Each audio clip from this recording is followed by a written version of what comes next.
বছর কয়েক আগে ঢাকঢোল পেটিয়ে বাড়ি বাড়ি পরিশ্রুত পানীয় জল প্রকল্পের পাইপলাইন বসানো হয়েছিল, কিন্তু ওই পর্যন্তই। একদিনের জন্যও সেই পাইপ জল পৌঁছয়নি। এখন তাতে বাধা থাকছে ছাগল। শুনতে অবাক লাগলেও এটাই সত্যি বাঁকুড়ার শানবাঁধা গ্রাম পঞ্চায়েতের ভূতেশ্বর গ্রামে। আসন্ন গ্রীষ্মের মরশুমে তীব্র জলসংকট তৈরির আগেই অবিলম্বে পানীয় জল সরবরাহের দাবিতে বালতি হাতে রাস্তায় নেমে নিজেদের ক্ষোভ উগরে দিলেন ওই গ্রামের প্রমীলা বাহিনী।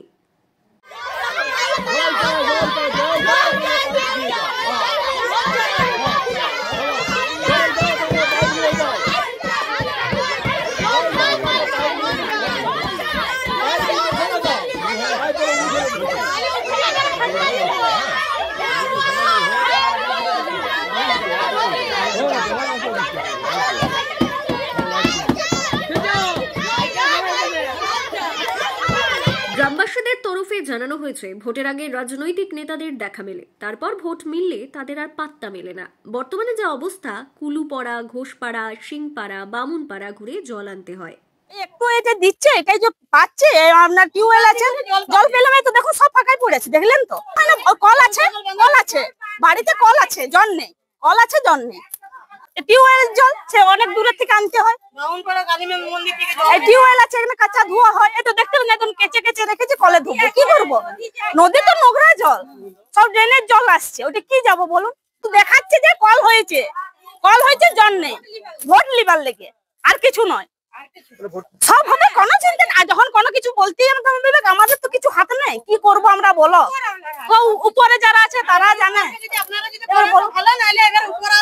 যাবো আর কিছু। আপনারা যদি ব্যবস্থা করেন ভালো। আর এবারে ভোটেই দেখা যাবে যে কি হবে, যখন আসবে তখনই দেখতে পাবেন যে কি হবে। একেবারে ধরে জল কল হয়েছে, কলে কোনো জল নাই। যখন ভোট হয়েছিল তখন এক বালতি জল ফেলেছিল ভোটটির লেগে, ভোটও গেল, জলও বন্ধ হলো। ওই একটি কল সবাই মিলে করা হয়েছিল জলটি লিবার লেগে। ওই কলটি 2 বালতি করে জল পাওয়া যায় প্রতিটি ঘরে। কি ব্যবস্থা করছেন আপনারা? জল তো পাইনি,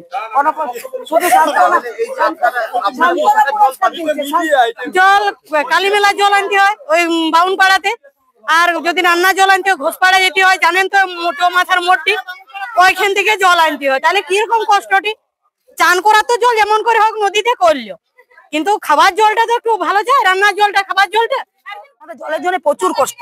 আমাদের যা কষ্ট মানে মানে বলে বোঝানো যাবে না। আমাদের পানীয় জল কুলুপাড়া, ঘোষপাড়া, আরো যদি সিংপাড়া, বামুনপাড়া, চারদিকে যেতে হয়। কেউ জল দেয় না, জলের জন্য দাঁড়িয়ে থাকি ঘন্টার পর ঘন্টা। তারপরে কত কষ্টে এক বালতি জল দেয়, তাও কথা শুনতে হয়। আমাদেরই হচ্ছে না, আমরা তোমাদেরকে কি করে জল দেবো? তাহলে কি খাবো আমরা বলুন? বিজেপির স্থানীয় বুথ সভাপতি দীপক সিং গ্রামবাসীদের দাবিকে সমর্থন জানিয়েছেন। তিনি বলেন, পাইপ বসানোর পর 4 বছর অতিক্রান্ত, এক ফোঁটাও জল আসেনি। এই অবস্থায় দ্রুত জল সরবরাহ না হলে জনস্বাস্থ্য কারিগরি দপ্তরের কার্যালয়ে তারা ঘেরাও করবেন বলেও তিনি জানান। এটা সমস্যাটা হচ্ছে আপনার কমসে কম বিগত 4-5 বছর যখন থেকে পাইপগুলো এখানে পোঁতা হয়েছে, তারপর থেকে বাড়িতে বাড়িতে কল দেওয়া হয়েছে, সেগুলিতে এক বিন্দুও জল পড়ে না। ঠিক আছে, আর এটা আমরা যে জলের জন্য এটা আমরা আন্দোলন করছি। আগামী দিনে যদি আমাদের বাড়িতে বাড়িতে যদি জল না পড়ে, তাহলে আমরা কিন্তু পিএইচই অফিস ঘেরাও করব।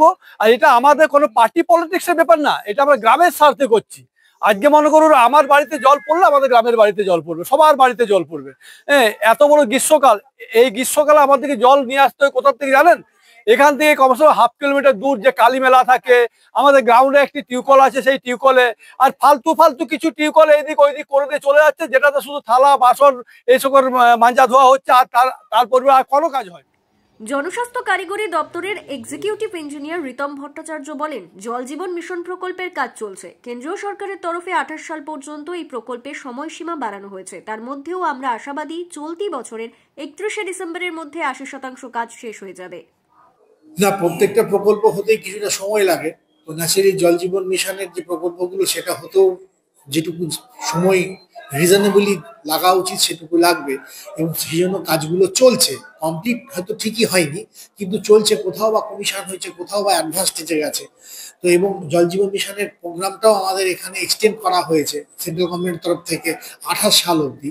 তাও আমরা হোপফুল এই জেলাতে আমাদের প্রায় এই 31 ডিসেম্বরের মধ্যে, মানে এই বছরের মধ্যেই আমাদের মোরাললেস আমরা 80% স্কিম কমিশন করে দিতে পারবো। রিজার্ভার দিয়ে না হলেও 80% স্কিম আমরা বেনিফিশিয়ারিকে যে পাবলিক বেনিফিট মানে জল দেওয়ার মাধ্যমে সেই লক্ষ্যমাত্রা আমরা পৌঁছতে পারবো অ্যাটলিস্ট 80। ব্যুরো রিপোর্ট, দক্ষিণ বাঁকুড়া দর্পণ, বাঁকুড়া।